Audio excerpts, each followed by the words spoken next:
को पार्टी की सदारत से फारिग किया जाएगा, वो भी जुर्म किसके खाते में आएगा?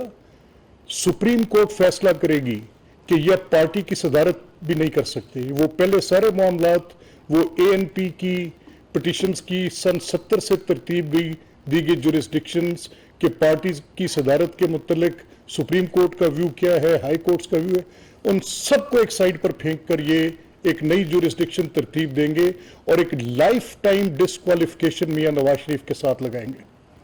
अब समझ आई, समझ कैसे आई कि क्या हुआ कि वही जज साहिबान, जैसे मैंने आपको ये चार्ट दिखाया, ये 16 मुकदमात का चार्ट है और ये उसकी तफसील है जो मैं उसके सामने रखने लगा हूं। और कनाइवेंस किनके साथ थी? जो बेनिफिशरी थे इमरान खान, यानी एक मुकदमा जाएगा इमरान की बनी गाला का, वही बेंच के चंद मेजॉरिटी में बैठे जजेस, कोई एक दो और डिसेंटिंग हो गए बीच में बैठ जाएंगे और वहां पर बैठ के उसी किस्म के हिसाबात में हनीफ अब्बासी की पिटीशन में उनको क्लीन चिट दी जाएगी। किस लिए क्लीन चिट दी जाएगी? कि कल कला जब इमरान की पार्टी होगी और वो इस पोजीशन में होगी तो उन्हीं चीफ जस्टिस साहब के बेटे टिकटें देने के लिए करोड़ों रुपए लेंगे। जो आपके सामने ऑडियो लीक्स की सूरत में अब कोई बात ढकी छुपी नहीं रह गई। वो साहब जिन्होंने वो टिकट खरीदी है पैसे देकर, वो उनके वालिद साहब इस बात को एडमिट कर रहे हैं कि हमारे साबिक चीफ जस्टिस साकिब निसार और उनके साथ ताल्लुकात हैं। ये सारी चीजें अब मीडिया में रिपोर्ट हो रही हैं। This needs a serious introspection. ये देख मांगती हैं कि अब आप ये सवालात उठाएं और उन पर ये बात करें। हम अब इन अदारों के उस तकद्दुस पे जिसके सामने हम रोज सरनगू होकर खड़े होते हैं, रोज माय लॉर्ड। अब मुझे 20 बार साकिब निसार साहब की कोर्ट में जाने का इत्तफाक हुआ, रोज मैंने उनको उस कुर्सी पे विराजमान माय लॉर्ड कहकर मुखातिब किया, अपना सर उनके सामने झुकाया। लेकिन आज अगर ये किरदार निकले कि उनके बेटे एक ऐसी सियासी जमात का जिसके चेयरमैन को बेनिफिट किया, सादिक और अमीन का ठप्पा लगाया, जिनको सदाकत और अमानत के सर्टिफिकेट्स दिए, उन्हीं की पार्टी जिसका नाम इंसाफ पार्टी था, उसकी टिकटें बेचने के लिए करप्शन करते हुए, उस पॉलिटिकल स्ट्रीम को गंदा करते हुए, वहां पर पैसों का लेन देन करके टिकटें बेचकर खरीद कर वहां पर मैं अल-अमान अल हफीज कहना। देखें क्या मसला है। अब ये एक मुकदमा सिर्फ पैनामा के साथ एसोसिएटेड नहीं है। आप इसमें जस्टिस इजाजुल हसन उस मुकदमे में थे, जस्टिस अजमत सईद थे, नॉन पोजीशंस हैं।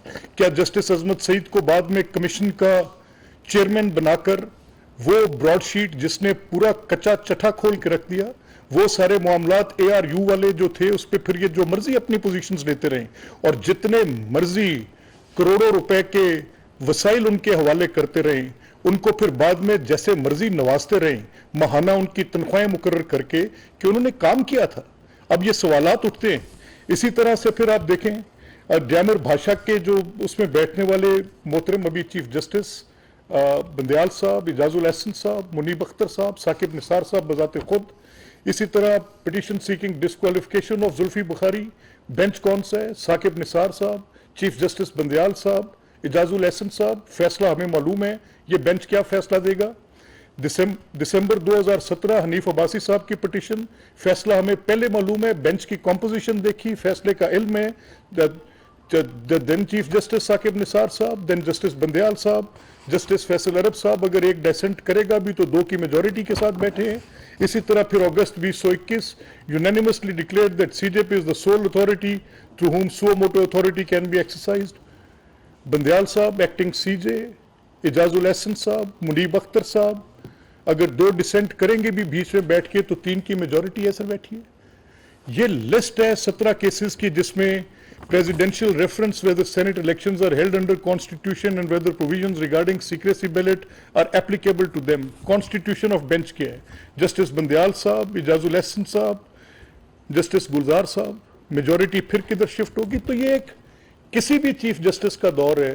मुकदमे की नोयत क्या है, आइन क्या कहता है, उसकी तफसील कैसे होगी। 63 का आप ले लें पंजाब असेंबली। आज मैं इस असेंबली के टूटने पे मोतरज हूं। ये असेंबली टूटी कैसे? उसकी पहली बुनियादी गलती सुप्रीम कोर्ट में तय कर दी गई। आपने कॉन्स्टिट्यूशन को रीराइट कर दिया। आपने आर्टिकल 63A की وہ ڈیفینیشن دی جس کا تصور کرنا ایک لے مین کے لیے، چھوڑیں کہ میں کسی ایک آئینی ماہر سے یا کسی ایک لا نوئنگ پرسن سے میں ان سے بات کروں یا کسی بڑے قانون دان سے میں یہ بات کروں، کامن سینس کی بات میں آپ سے کہہ رہا ہوں. یعنی آپ کہہ یہ رہے ہیں کہ آپ نے ایک ووٹ ڈالا، وہ ووٹ ہم نے گنا نہیں اور گنا بھی نہیں اور آپ کو سزا بھی دے دی. دنیا کی کس تشریح کے اعتبار سے آپ ایک ایسے جرم کی سزا دے سکتے ہیں جو سرزدی نہیں ہوئی آپ کی نظر میں؟ اور اگر اس کے نتیجے میں ایک حکومت قائم ہو گئی، کچھ لوگوں نے ڈیفیکٹ کیا، کچھ لوگوں نے ڈسینٹ کیا، آپ اس کو ڈیفیکشن کی انٹرپریٹیشن دیتے اور اس میں آپ پارلیمانی پارٹی کی وہ تشریح لا کر رکھتے کہ پارلیمانی پارٹی کے کیے گئے فیصلے کے خلاف، تو وہ لوگ تو پارلیمنٹری ہسٹری کے اندر بیسیوں بار یہاں پر فارورڈ بلاکس بنے، بیسیوں بار لوگوں نے اپنی پارلیمنٹری پارٹی کے ساتھ اختلاف کیا، ایک علیحدہ پوزیشن لی.